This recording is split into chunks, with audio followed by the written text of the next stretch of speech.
Етті пирогтардың қалай жасалатынын көргіңіз келсе, сізге көрнектің рецептісін ұсынамын. Олай болса, видеоның соңына дейін қараңыз.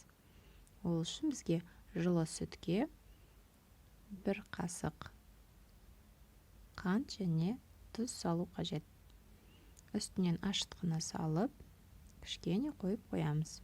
Ол уақыт ішінде ұнымызға бөлме температурасындағы майды осылай крошка жасап аламыз.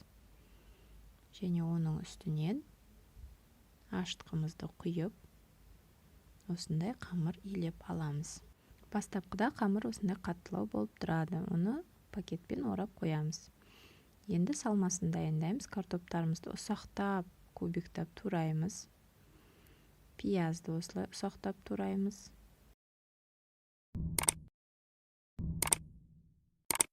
Арнама жазылып, қоңыраушаны басып қоюды ұмытпаңыз. Келесі жолы осындай салат ұсынатын боламын.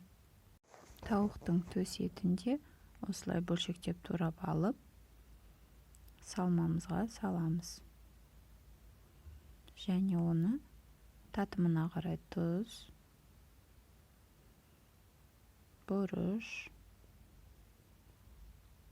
және өздеріңізге ұнайтын дәмдеуіш қоссаңыз болады. Мен тек паприка қостым.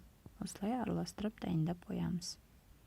Енді қамырымызды осылай екіге бөлеміз. 70%-ды 30% ғып бөлсеңіздер болады. 70%-дық бөлігін пирогымыздың астына салатын боламыз. Осылай жайып алып, формасына саласыздар. Бортиктерін жасайсыздар. Одан кейін үстінен салмасын салып, негізі үстінен сарымай салуымыз керек. Бірақ мен сәл ұмытып кетіп, кейіндеу салдым. Осылай бетінен сарымайды салып қоюымыз керек. Одан кейін үстіне жаңа қалған қамырымызды жауып, шеттерін жақсылап бекітеміз. Мен осылай өрім қылып жасап шықтым. Оның үстінен жұмыртқаның сарысын салып, бетін өзіңіздің қалауыңызша әрлеп, ортасын тесіп қоясыз.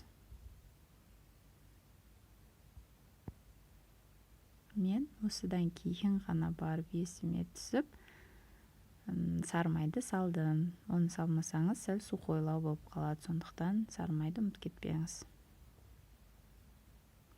180 градуста 1 сағаттай пісіріп аламыз.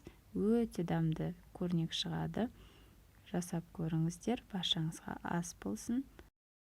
Қандай рецепт шығарғанымды қалайсыздар? Комментарийге жаза өтсеңіздер болады. Сіздермен болған Жұлдызай. Сау болыңыздар.